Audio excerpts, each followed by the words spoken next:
আজ আমি যাব বর্ধমান, তাই ঘর থেকে বেরিয়ে আমি চলে গেলাম গাড়িতে।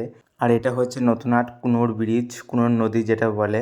আর তা করতে করতে আমি ঢুকে পড়লাম কল্যাণপুর। আর ওখান থেকে আমার মেজো ভাবিকে যাবো আনতে।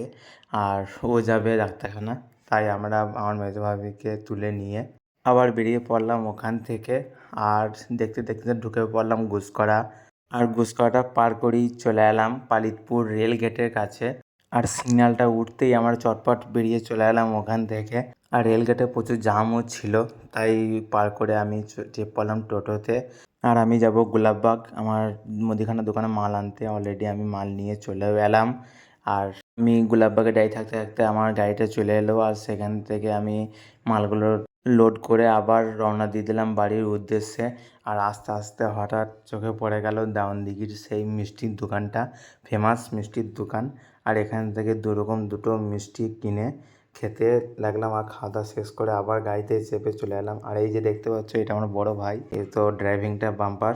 আর এই যে দেখতে পাচ্ছ, এটা হচ্ছে ITI কলেজ আলীনগরের, ঠিক আছে। আর ITI কলেজ পার করে আমি চলে এলাম আমার বাস স্ট্যান্ডের কাছে। আর এখান থেকে চলে যাবো আমি বাড়ির দিকে।